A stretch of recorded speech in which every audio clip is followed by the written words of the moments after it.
Welcome class. आज के इस विश्लेषण में हम एक बहुत ही फैसिनेटिंग टॉपिक पर बात करेंगे। एज अ ज्योग्राफी प्रोफेसर मेरा हमेशा से मानना रहा है कि किसी भी सोसाइटी को मेजर करने का सही तरीका समझना बहुत जरूरी है। तो चलिए सीधे सब्जेक्ट पर आते हैं और देखते हैं कि एक सोसाइटी एक्चुअली कितनी डेवलप्ड है, ये सच में कैसे पता चलता है। हम इस एक बेसिक फाउंडेशनल क्वेश्चन से शुरू करते हैं। सोचिए, अगर एक देश सिर्फ अपने बैंक अकाउंट्स में नंबर्स बढ़ा ले, उसकी ओवरऑल वेल्थ बढ़ जाए, तो क्या वहां के लोगों की लाइफ ऑटोमेटिकली बेटर और मीनिंगफुल बन जाएगी? क्या सच में पैसा ही सब कुछ है? Let's find out. आज की इस क्लास का सिलेबस काफी इंटरेस्टिंग है। हम कवर करेंगे growth versus true development, beyond just financial wealth, हक and sense vision, building capabilities and choices और लास्ट में द 4 एसेंशियल पिलर्स। तो चलिए शुरू करते हैं हमारा chapter 1 growth versus true development. यहाँ इकोनॉमिक ग्रोथ और ह्यूमन डेवलपमेंट के बीच का डिफरेंस समझना एब्सोल्युटली क्रूशियल है। देखिए, इकोनॉमिक ग्रोथ सिर्फ एक क्वांटिटेटिव मेजर है। ये बस नंबर्स ऐड करता है, जैसे इनकम बढ़ गई या इकोनॉमी का साइज बढ़ गया। ये नेगेटिव भी हो सकता है और पॉजिटिव भी। पर अगर हम ट्रू ह्यूमन डेवलपमेंट की बात करें तो ये हमेशा क्वालिटेटिव होता है। ये टोटली इस बात पर फोकस करता है कि एक इंसान की real life conditions actually improve हो रही हैं या नहीं, और इसलिए ट्रू डेवलपमेंट हमेशा पॉजिटिव ही होता है। आगे बढ़ते हैं चैप्टर 2 की तरफ, बियॉन्ड जस्ट फाइनेंशियल वेल्थ। इस बात पर गौर कीजिए कि हाई इनकम का मतलब ये बिल्कुल नहीं है कि फ्रीडम भी मिलेगी। सोचिए, एक ऐसी सोसाइटी जहां क्रूड ऑयल की वजह से इमेंस वेल्थ तो है, पैसा बहुत है, पर वहां सिटीजन्स के पास बेसिक फ्रीडम और राइट्स ही नहीं है। अगर बिना एजुकेशन और हेल्थ के सिर्फ वेल्थ है तो लोग वल्नरेबल ही रहेंगे। ऐसों से ना तो कंप्लीटली इक्वल अपॉर्चुनिटीज खरीदी जा सकती हैं और ना ही अच्छी health. Money alone is simply not enough. और इसीलिए एकेडमिक ज्योग्राफी में ह्यूमन डेवलपमेंट की डेफिनेशन काफ़ी अलग और डीप है। इसे स्पेसिफिकली डिफाइन किया गया है as the process of expanding choices, यानी किसी भी इंसान के पास अपनी लाइफ के डिसीजंस लेने की आज़ादी और रियल अपॉर्चुनिटीज़ होनी चाहिए। सिर्फ पर्सनल इनकम बढ़ाना इसका गोल नहीं है, बल्कि उनकी लाइफ की क्वालिटी बढ़ाना असल मकसद है। इस कॉन्सेप्ट को क्लासिक मूवी आनंद का यह डायलॉग लिटरली परफेक्ट तरीके से कैप्चर करता है। जिंदगी बड़ी होनी चाहिए, लंबी नहीं। It hits the nail on the head.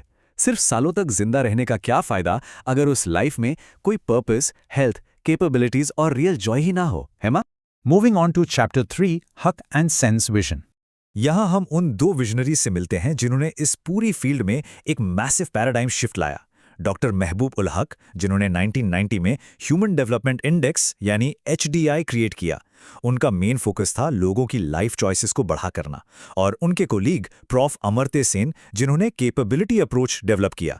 Prof Sen ने हिस्टोरिकल फैमिन्स की स्टडी से प्रूव किया कि स्टार्वेशन सिर्फ खाने की कमी से नहीं होता, बल्कि जब लोगों की फ्रीडम और कैपेबिलिटीज छिन जाती हैं तब वो सर्वाइव नहीं कर पाते। This was a real game changer. और इन्हीं की मेहनत का नतीजा था कि 1990 में यूनाइटेड नेशंस ने एक मॉन्यूमेंटल शिफ्ट लिया। उन्होंने प्योरली इनकम बेस्ड मैट्रिक्स को छोड़कर ह्यूमन डेवलपमेंट इंडेक्स यानी HDI को अपना लिया। इस शिफ्ट ने ग्लोबली ये एस्टैब्लिश कर दिया कि किसी भी डेवलपमेंट एक्टिविटी के सेंटर में सिर्फ और सिर्फ इंसान और उसकी एक्चुअल भलाई होनी चाहिए। अब आते हैं चैप्टर 4 पर, बिल्डिंग कैपेबिलिटीज एंड चॉइसेस। ये समझना सबसे जरूरी है कि बेसिक रिसोर्सेज जैसे हेल्थ और एजुकेशन आखिर काम कैसे करते हैं। स्टेप 1, इनमें इन्वेस्ट करना ह्यूमन कैपेबिलिटीज को बिल्ड करता है, और स्टेप 3, यही कैपेबिलिटीज आगे चलकर फ्रीडम ऑफ चॉइस को अनलॉक करती हैं। एक एग्जाम्पल लेते हैं। अगर एक बच्चे को 10th ग्रेड के बाद स्कूल छोड़ने पर मजबूर कर दिया जाए तो उसकी कैपेबिलिटीज वहीं रुक गईं, राइट? अब वो लाइफ में आगे चलकर डॉक्टर बनने का चॉइस कभी नहीं ले सकता, क्योंकि एजुकेशन के बिना वो दरवाजा उसके लिए हमेशा के लिए बंद हो गया।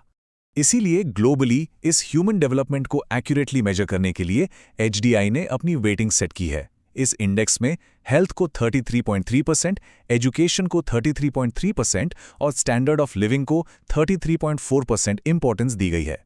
बेसिकली एक लंबा हेल्दी जीवन, ठीक से नॉलेज मिलना और एक डिसेंट स्टैंडर्ड ऑफ लिविंग होना, इन तीनों को इक्वल प्रायोरिटी मिलती है।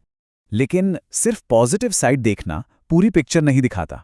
एक तरफ HDI हमें कंट्री के अटेनमेंट्स और पॉजिटिव अचीवमेंट्स सिखाता है, वहीं दूसरी तरफ एक और इंडेक्स है, ह्यूमन पॉवर्टी इंडेक्स या HPI। ये मेजर करता है उन इनविजिबल शॉर्टफॉल्स को जो अक्सर नज़रअंदाज हो जाते हैं, जैसे lack of clean water, high illiteracy या माल नरिशमेंट। सही समझ के लिए इन दोनों को साथ रखकर देखना ज़रूरी है। रियल वर्ल्ड एग्जाम्पल्स से इस पॉइंट को और क्लियर करते हैं। श्रीलंका को देखिए, एक स्मॉलर इकोनॉमी होने के बावजूद ह्यूमन डेवलपमेंट आउटकम्स में वो अपने बड़े नेबर्स को कंप्लीटली आउट परफॉर्म करता है। इंडिया में केरला स्टेट का पर कैपिटा इनकम बेशक लोअर हो, पर अपने वेल्दियर स्टेट से एचडीआई में वो कहीं आगे है। और भूटान ने तो द होल शुबैंग ही चेंज कर दिया। वो सिर्फ पैसे के पीछे भागने की जगह ग्रॉस नेशनल हैप्पीनेस पर फोकस करते हैं और स्पिरिचुअल और एनवायरमेंटल हेल्थ को मटेरियल ग्रोथ के ऊपर रखते हैं। एंड फाइनली हम आते हैं चैप्टर 5 पर, द 4 एसेंशियल पिलर्स। जैसे एक मजबूत बिल्डिंग स्ट्रॉन्ग पिलर्स पर खड़ी होती है, वैसे ही ह्यूमन डेवलपमेंट इन 4 एसेंशियल पिलर्स पर हेवीली डिपेंड करता है। ये हैं इक्विटी, सस्टेनेबिलिटी, प्रोडक्टिविटी और empowerment. Let's quickly dive into each of them. पहला पिलर है इक्विटी। इसका सिंपल मतलब है कि सोसाइटी में हर किसी को अपॉर्चुनिटीज का इक्वल एक्सेस मिलना चाहिए। जेंडर, रेस या कास्ट के बेसिस पर किसी को भी पीछे नहीं छूटना चाहिए। इक्विटी बेसिकली ये इंश्योर करती है कि लाइफ के रेस में हर किसी की स्टार्टिंग लाइन एक ही हो। दूसरा पिलर है सस्टेनेबिलिटी।